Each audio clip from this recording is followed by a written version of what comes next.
Mesdames, Mesdemoiselles et Messieurs, soyez salués depuis vos positions respectives, où que vous soyez, partout dans ce monde. À la une de l'actualité internationale, la situation en Syrie devient une préoccupation majeure. L'attitude d'Israël en Syrie préoccupe toute la région. Et désormais, nous avons des éléments clés de la région qui sortent de leur silence. C'est le cas de la Turquie. Et ça fait peur. On se demande d'ailleurs, est-ce que la Turquie ne chercherait pas à lutter peut-être contre Israël? Parce que Israël est en train d'être indexé comme étant le fauteur de troubles dans la région. Oui, les propos qui ont été tenus par la Turquie concernant Israël sont des propos sans précédent. Évidemment que l'Amérique aussi vient de se prononcer. Mais la manière dont l'Amérique a eu à parler, ça laisse à réfléchir. On se demande réellement quelle est la position des États-Unis d'Amérique. C'est l'envoyé spécial de Donald Trump qui a pris la parole, qui a parlé. Alors, dans le cadre de cette vidéoconférence, c'est de cette actualité chaude et brûlante concernant Israël, Syrie, que nous allons parler. Mais avant de continuer, je vous demande humblement de partager la vidéoconférence. Il faut la partager dans tous les groupes possibles. Et je vous salue partout où que vous êtes. Je sais que vous me suivez matin, midi, soir. Vous me suivez en famille, vous me suivez au boulot, vous me suivez la nuit tard, vous me suivez avec vos différentes épouses. Voilà, il y a certaines même qui disent, mais lui, il est qui? Chaque fois, tu ne fais que l'écouter. Oui, je sais tout ça. Saluez vos épouses de ma part, saluez vos collègues de ma part, et nous sommes ensemble. Allons-y dans les profondeurs, s'il vous plaît. Oui. Alors, bombardement israélien sur Damas. La Turquie dénonce ce que la Turquie appelle un sabotage. La Turquie dit que Israël est dans une logique de sabotage. C'est le ministre turc des Affaires étrangères qui sort pour faire la déclaration. C'est d'abord lui. Alors, qu'est-ce qu'il dit?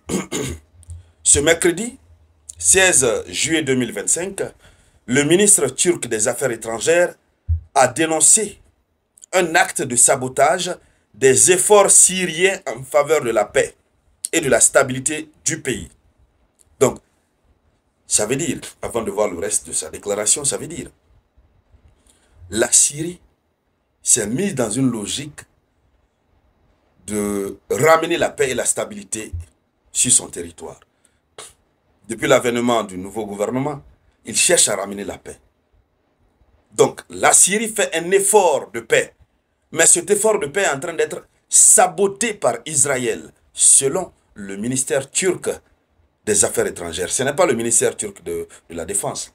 Parce que là, si le ministère de la Défense commence à parler, ça veut dire qu'on est à un autre niveau, un autre level. Oui.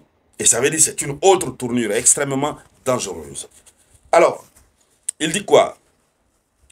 Il dit que c'est un acte de sabotage des efforts syriens en faveur de la paix et la stabilité du pays après des bombardements d'Israël sur Damas. Donc, pour eux, il ne fallait pas bombarder Damas.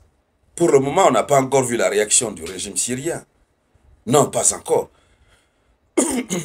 Mais à supposer que le régime syrien décide de réagir, de bombarder aussi Tel Aviv. C'est-à-dire, quand je me mets à la place des Israéliens qui sont à Tel Aviv, quand je réfléchis à leur place, je me dis, mais ces gens-là, est-ce qu'ils dorment? Vous avez un État qui bombarde ailleurs. Et quand vous bombardez la capitale de quelqu'un, à moins que la Syrie n'ait pas les armes nécessaires, puisque eux aussi ont trop duré dans le conflit.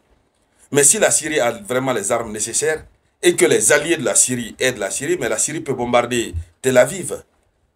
Ah oui, ça va être du sans-repos. Mais on a comme l'impression, en tout cas pour le moment, on a comme l'impression, puisqu'on ne connaît pas encore toutes les capacités militaires de la Syrie, avec le régime actuel, on a comme l'impression que la Syrie est un peu plus faible face à Israël. En tout cas, c'est l'impression que j'ai. Mais au fur et à mesure que les heures vont passer, on va finir par tout découvrir. Allons-y. L'Amérique aussi a parlé, hein, on y reviendra. Donc, il dit ceci.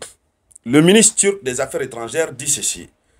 Il dit, après les interventions militaires israéliennes dans le sud de la Syrie, les attaques qu'Israël vient de mener contre le centre de Damas sont une tentative de saboter les efforts de la Syrie pour assurer la paix, la stabilité et la sécurité. Voici ce que ce ministère a indiqué dans un communiqué. Ça veut dire que indirectement, ou du moins directement, le ministère, la Turquie soutient la Syrie dans son programme de paix. Donc, la Syrie est en train d'avoir un allié comme ça. Et cet allié accuse Israël. Je vous dis, la région, c'est compliqué là-bas. Allons-y. Essayons de voir. Après la Turquie, nous avons l'Amérique, l'émissaire américain pour la Syrie, qui est sorti, qui a fait une déclaration que moi je trouve très ambiguë. Pourtant, le nouveau président syrien, je crois c'est Tulani ou qui, Al-Shara, je crois il est pro-occidental.